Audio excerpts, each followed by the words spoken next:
네, 새벽 기도에 나오신 오늘 또 여러분들을 환영하고 축복합니다. 날씨가 많이 추워졌는데 이 새벽 제단을 잘 나올 수 있도록 주님이 날마다 건강 주시고 시간도 주시고 여러분들의 환경과 여건도 허락하여 주셔서 기쁨으로 이 자리에 나올 수 있게 되기를 간절히 소망합니다.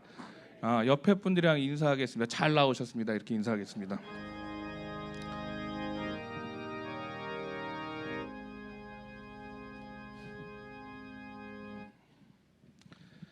네, 오늘 이 새벽은 저기 화평 찬양대랑 제 마음이 통한 것 같아요. 근데 109장을 했는데 이게 잘했다고 해야 될지 못했다고 해야 될지 잘했어요. 아니 성탄 찬양을 했는데 109장 고요한 밤은 잘 안 하는 것 같아서 내가 했는데 신정호 목사님이 그죠 선택하셔서 하신 건데 그럼 신정호 목사님이랑 저랑 마음이 통했나 그런 건데 네. 우리가 이 새벽 제단에 나와서 기도를 하는데 이제 제가 여러분께 그냥 질문을 드리면 우리는 왜 기도를 할까요? 왜 기도하십니까? 이렇게 묻는다면 여러분들은 어떻게 대답하시겠습니까? 어떤 권사님께 이렇게 물으면 농담 삼아서 그 권사님 이런 권사님이 있어요. 목사님 그냥 하는 거죠. 그냥 원래 우리가 기도하는 거죠. 뭐 그 당연한 질문을 저한테 하고 그러세요? 그러시더라고요. 어떤 그 성도님이 한 50대부터 이제 느즈막하게 이제 전도를 당해서 이제 하나님을 믿게 됐는데 어떤 이제 권사님이 전도를 하신 거죠. 그러면서 이제 하나 신신당부하기를 이제 하나님 믿기로 작정했으면 새벽기도 꼭 나와야 된다고. 그래서 그분은 이제 교회 문턱에도 가보신 적이 없는데 그냥 을에 그런 줄 알고 새벽기도를 나온 거예요. 나오다 보니까 이상한 게 있어. 자기를 전도한 권사님은 코빼기도 안 보여. 근데 자기는 10년 동안 집사 권사하면서 막 나오는 거예요. 나중에 알고 보니까 이제 꼭 나오지 않아도 되는데 물론 나와야 되겠지만 꼭 나오지 않아도 되는데 자기만 나왔다고 이제 얘기하시는 분이 있는데 그럼에도 불구하고 하여튼 이분은 아니 뭐 새벽 기도를 그냥 그렇게 믿은 거예요. 처음부터 초신자부터 이게 당연히 나와야 되는구나라고 그렇게 하셨던 분이 계십니다. 우리가 왜 기도할까요? 왜 기도하십니까? 이렇게 묻는다면 우리 믿는 그리스도인들에게는 좀 우스운 질문이 될 수도 있겠죠.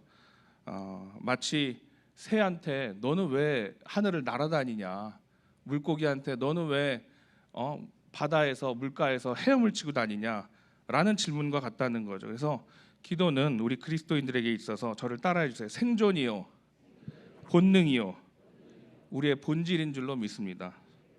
아멘. 그래서 기도를 우리가 그냥 잘 아시는 말로 영적인 뭐라 그러죠? 영적인 호흡, 대화 이렇게 이야기를 하고 합니다. 그럼에도 불구하고 우리가 기도에 대해서 좀 생각해 봐야 되는 것은 기도하는 우리 때때로도 어느 때에는 정말로 우리가 왜 기도하는지 정말 중요하고 명확한 이유도 모르고 형식적으로 기도할 때가 있다라는 거죠. 그러니까 막 자꾸 무엇인가를 달라고 맹목적으로 나도 모른 채 이제 기도를 할 때가 있죠. 그래서 우리가 주시옵소서 이러면 막 안 주면 안 될 것 같이 크게 막 달라고 하기도 하고. 그런데 이 질문의 전제는 이런 것들이 있습니다. 아니 그렇게 기도하는데 정작 나의 믿음과 신앙은 왜 변하지 않고 바뀌질 않는가? 왜 그렇게 못 믿고 의심하면서 우리가 기도하고 있는가? 왜 그렇게 두려워하면서 우리는 기도하는가? 기도한다는 사람이 왜 이렇게 살고 있는가? 그렇죠? 그래서 저는 이 새벽 기도를 하면서 저를 한번 따라해 주시면 감사하겠습니다. 주님을 닮아갑시다. 하나님의 형상을 찾아갑시다. 아멘. 그래서 이 기도를 한다는 것은 우리가 조금 더 아까 신정호 목사님과 제 마음이 통했듯이 이게 자꾸 보면 사람이 마음이 통해야 되거든요. 그죠? 근데 우리가 기도하면서 조금 더 하나님의 마음을 알아가고 그죠? 하나님 아버지와 심정이 통하고 그래서 하나님을 닮아가고 또 하나님의 형상을 찾아가는 그런 이 새벽 제단이 되기를 간절히 바라고 기도합니다. 오늘은 특별히 주기도문에 대한 말씀인데 원래 주기도문은 누가와 마태 이 두 부분에 나오게 되죠. 그러니까 조금 내용과 형식 면에서는 이 두 가지가 다르게 됩니다.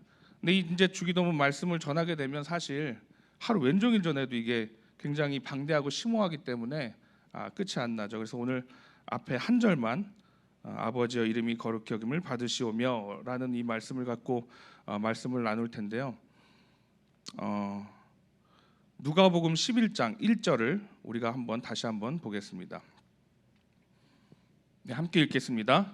예수께서 한 곳에서 기도하시고 마치심에 제자 중 하나가 여짜오되 주여 요한이 자기 제자들에게 기도를 가르친 것 같이 우리에게도 가르쳐 주옵소서. 아멘.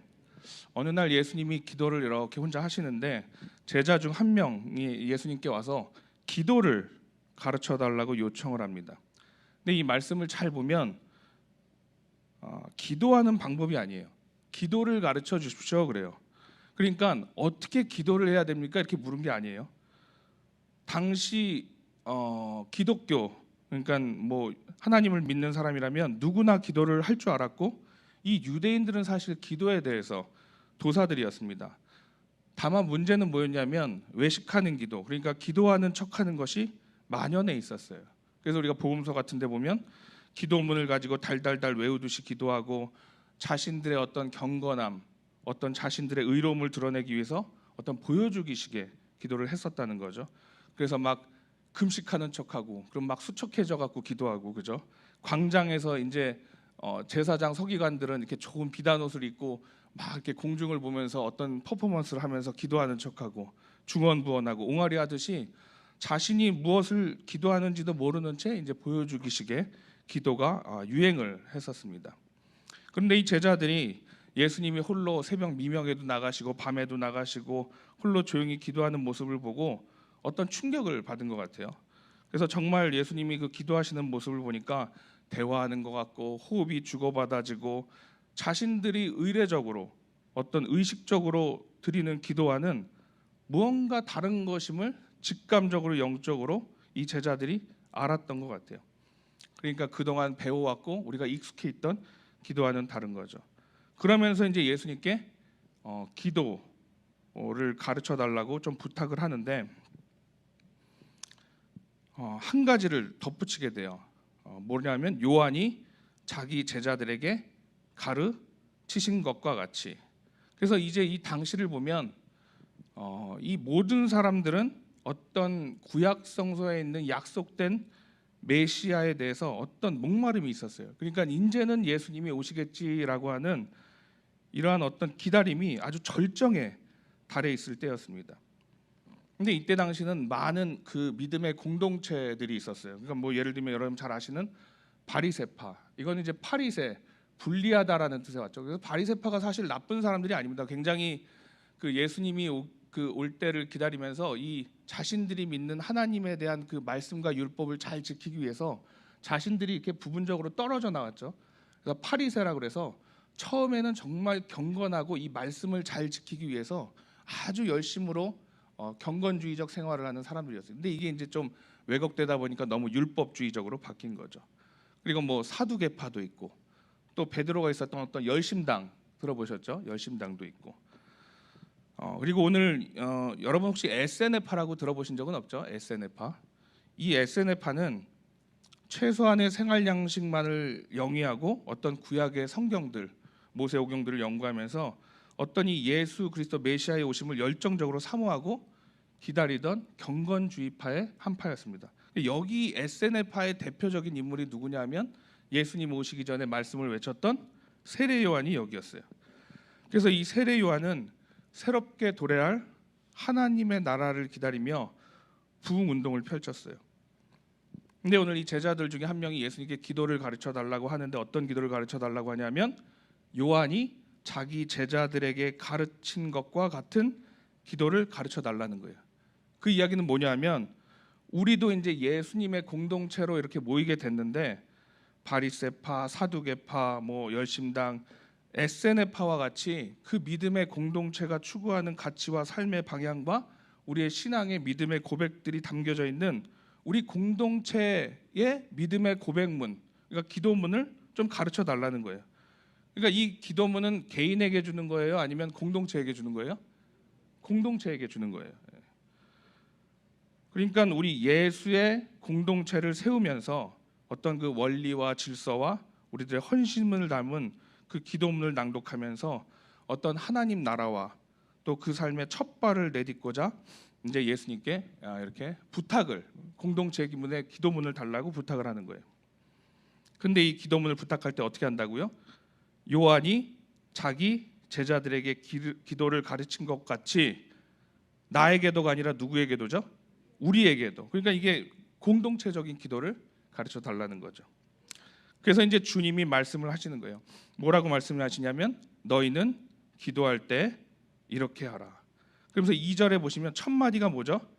아버지여 그래요. 아버지. 이제 마태복음에는 하늘에 계신 우리 아버지여 이제 이렇게 돼 있죠. 파테르. 아버지여 이름이 거룩히 여김을 받으시오며 해서 아버지가 제일 먼저 나오게 됩니다. 자, 우리가 이제 기억을 더듬어 보면 구약에서의 하나님은 여러분도 성경을 읽으시다 보면 하나님의 그 이름과 모습은 한마디로 신성 불가침이었어요.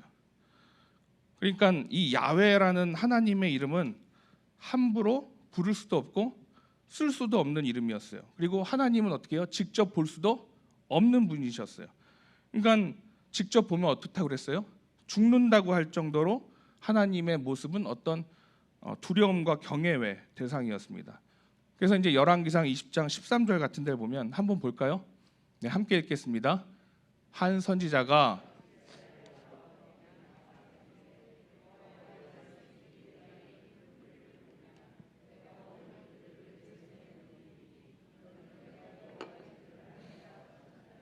아멘.